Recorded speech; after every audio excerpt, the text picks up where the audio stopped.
Dungeons and Dragons, the game where you and a bunch of your friends sit around a table as full-grown adults and play make-believe. Now, the only thing that keeps this from a bunch of adults just telling a story all nimbly-wimbly is the rule set, the structure, the skeletons that the game is based on.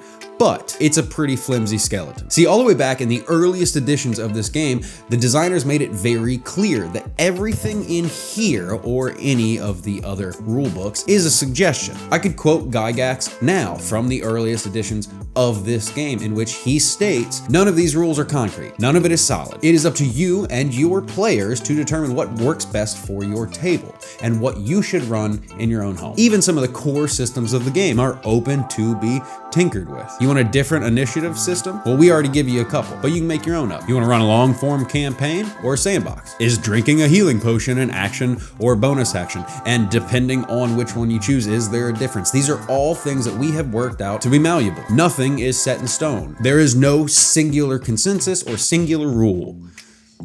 Except one, and I'm gonna break. I think any DM worth his salt will tell you the only real thing you should be concerned with, the only thing that you should absolutely hold as sacred is your players' agency, their freedom, their right to play their character how they see fit, from in-game decisions to character design. Now, yes, we can limit what species or classes are allowed in the world based on the flavor of that world, but once we give those parameters and a player decides what they want to play, that should be it. We don't tell them how to feel, we don't tell them how to act. We can gently encourage good play habits, but their character belongs to them. And in 10 years of D&D, I have always held that in the highest regard until now. I'm gonna break what I consider to be the only rule. I'm gonna do the one thing I don't think any DM should do, lest they be labeled toxic as shit. I am gonna fuck around and find out. I started a new game recently with a few other content creator friends, strictly online, and the first game was incredible. All my players fully bought in, they were engaged in the story, they were phenomenal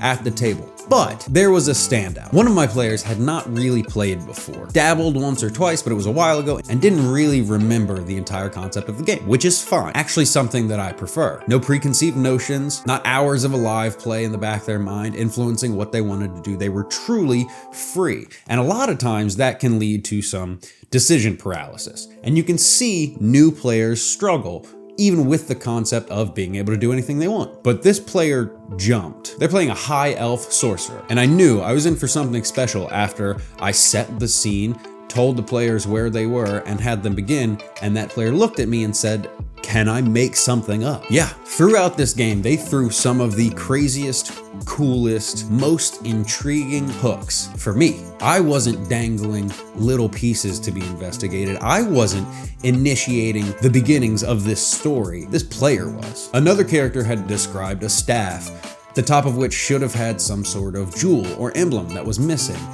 And this character decided that it was the necklace they were wearing. Just formed a connection immediately. They then decided mid-game that they were going to give themselves clues to the amnesia they had decided that their character was suffering from. A journal that they had and flipped through, full of their own handwriting that they didn't remember writing, and in a language they didn't understand. Awesome. Now, when the players found this ring in the bottom of a fireplace that I described as having writing on it, of which none of them they understood, this player decided that that writing matched the writing in their journal. They didn't know at the time that it was celestial. Now, this game wrapped up shortly after that, right at the beginning of combat. Yeah, I ran an entire first session with no combat. It was good.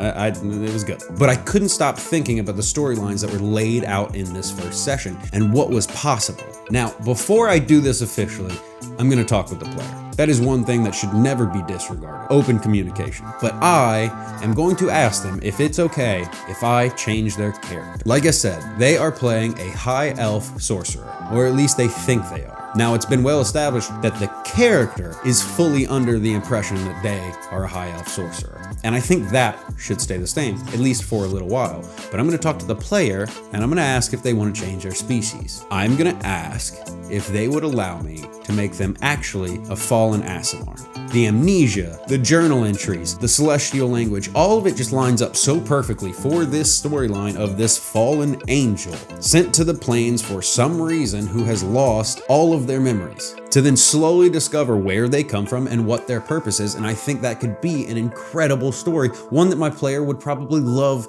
to tell, but I still have to ask, and I still have to change the character to do so. Now, I won't be doing this for a couple days, so maybe I'll make an update to this video telling you to never do this, but I don't think they're gonna have a problem with it. One, I know the player pretty well at this point, and they seem down for the adventure. They seem excited about storytelling opportunity more than they hold this game or their character sheet as something sacred. And I would never do this unless I had read the whole table, as seeing this as something cool rather than controlling. But if I read it wrong, and I get the sense that I had, I walk it back immediately. This whole video is an example of how we can get caught up in everything from the rulebook to advice here on YouTube and put ourselves in these little boxes that we think are mandatory. We take common advice as gospel. Start in a little town, build a 5-room dungeon. Every game of D&D should have one of each of the pillars of play. These are all things that we hear over and over and are good